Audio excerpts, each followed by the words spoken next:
One would traditionally think that revolutionary action is only found in politicians, scientists, intellectuals, and warriors. While these groups are the most well known, true change can only come from popular culture.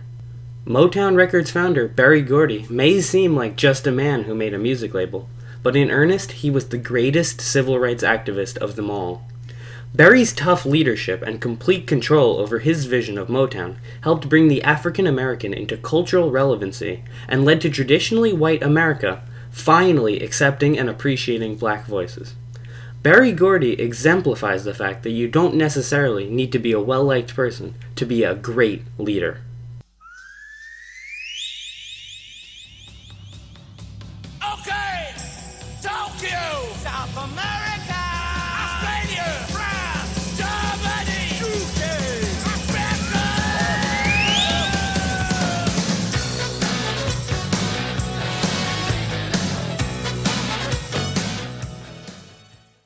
Berry Gordy was born on a soft autumn night, November 28, 1929. Gordy was born just in time to grow up in the height of the Great Depression, a context that undoubtedly influenced him to desire success not only for himself, but for his family and the other African Americans around him. He saw the Depression hit America hard, but he couldn't help but notice how much harder it hit African Americans. This caused him to grow up in the mindset of wanting change, of wanting his voice to overcome the barriers of American racism and to matter. Berry was raised in a culture where no black artists ever heard radio play, and instead their songs were stolen by record companies and given to white artists to re-record for a black intolerant audience. As a child, Berry was stricken by this, especially due to his interest in music. Berry played the clarinet and a little bit of piano, and a song he wrote won a talent show when he was young.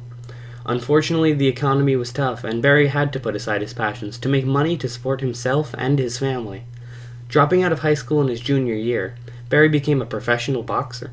In his boxing career, he won 80% of his matches, and he demonstrated an inkling of qualities that would later be developed as leadership strengths in his professional career. Boxers are like leaders in that they always face the opposition head-on, without fear of what may happen to them, fighting only for their cause, not for themselves. Unfortunately, Berry's promising career in boxing was derailed when he was drafted in 1950 into the Korean War. Service in the military is an honorable achievement for any man, and Gordy used his experiences in the Army later in life at Motown to keep control and to navigate tough business issues. At its core, the Korean War was a war about protecting South Korea from the influence and attack of North Korea, a cause that mirrors Berry's own activism in fighting for African American rights. Coming back from the war, Gordy headed to Detroit, with the promises of the booming motor industry and the availability of jobs for African Americans from auto companies. Despite this want to work, Gordy found himself even more devoted to music than he had ever been. He revitalized his songwriting and opened up a record store called 3D Record Market. This store brought Berry closer to the musicians of Detroit, and its focus on jazz music helped him meet local African American artists of that genre. Even though the store eventually failed, Mr. Gordy now had connections all across Detroit, including a family connection with the owner of a local talent bar. Berry started frequenting this bar, paying attention to the up-and-coming acts when he met Jackie Wilson, a rhythm and blues singer. Berry and his sister had co-written a song, and Wilson agreed to record it. Rite Petite became a modest hit internationally, and Berry continued to write songs for Wilson. These victories showed Berry how important family was to success in the industry, a lesson he would take with him throughout his tenure as leader of Motown, signing multiple family acts and leading them to stardom. Throughout his songwriting, Berry saw that the real money in the music industry could only be obtained by producing records. It was a mixture of personal greed and aspirations for a social cause that led to the foundation of Motown Records. Berry used the money he had earned from songwriting to establish the label, and to begin recording their first singles. Motown Records was designed from the beginning to be a record label where African American artists could share their talents without having to climb through the many arbitrary bars put up by white-owned record labels. Motown wanted African Americans to be able to walk off the street into the studio and leave a polished performer, Berry said. Original contacts for Motown artists were much more generous than any record label had ever offered a black artist before, yet Berry was still able to keep the label profitable and increase his own net worth. This was accomplished because Motown singers were rapidly popular amongst the people of Detroit, and they even grew to hold popularity nationwide. The construct of Motown sound, a development by Gordy himself, meant that most songs put out by the label shared the same instrumentation, including a tambourine for a backing beat. This flavor of music was so undeniably catchy that the radio stations needed to play Motown music in order to keep their audiences from changing the station. This was the beginning of unrestricted radio play for black artists, the end of an era where whites would shun their voices from the radio, believing that African American music would harm their children and lead them to a criminal life. Now that every American began to appreciate the originally black types of music like soul and R&B, tolerance for blacks came to be the norm. Once Americans realized they had nothing to fear, staying hateful of black people was suddenly much more difficult. Despite this success, Motown acts were always prevented from gaining the Billboard honors of gold and platinum, due to some shady bookkeeping by Berry and his team of executives. This means that even though acts like the Temptations were everywhere in culture, they could not be officially honored by the music industry for their success in the beginning.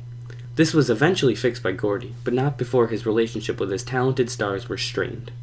As time went on, Berry increased his power within the Motown Corporation and became even more avaricious.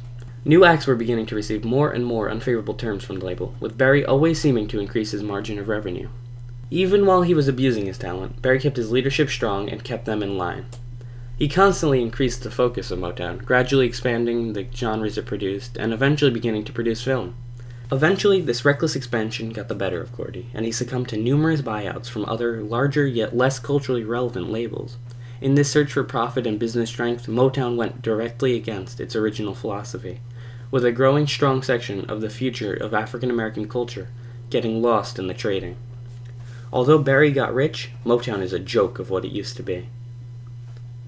Throughout the entirety of Motown's history, it placed all of its focus on black talent. Gordy was a master of marketing, and he sold not only music, but equality in culture. The legacy which Gordy leaves on American culture is incalculably large, especially once one considers that all black artists have a debt to pay to Motown. Motown Records paved the way for black musical success in America, and in a way, it helped all black people on their roads to success. There is a significant legacy left behind in Detroit itself. The immediate results of Motown's success in Detroit resulted in a golden age with some economic prosperity and an increased level of universal happiness. Even after the modern financial crisis crippled the economy in Detroit, it is safe to say the people of Detroit remain hopeful and proud in the vision of Motown before them. Long-term effects show that Motown transformed soul music from a black thing to an American thing. Today, Motown singers like the Jackson 5 and Wilson Pickett remain iconic, showing that the ripple of the Motown stone throw into the pond of our nation's culture are still being felt. Berry Gordy, on the other hand, doesn't hold quite as much of a favorable legacy. The greed he showed by the end of his career and his irrelevance today paints a sad picture of a man who has fallen from grace, even though he deserves the title of living legend. In Dreamgirls, Berry is depicted as unethical and insensitive to his talent. Popular culture finds it easier to depict people in terms of extremes, and therefore it is certain he will be remembered negatively, despite all the good he has done for African Americans due to his contribution to culture. Yet it is undoubtable that without the strong leadership that eventually turned his reputation sour, Motown's legacy would be nowhere near as far-reaching and strong.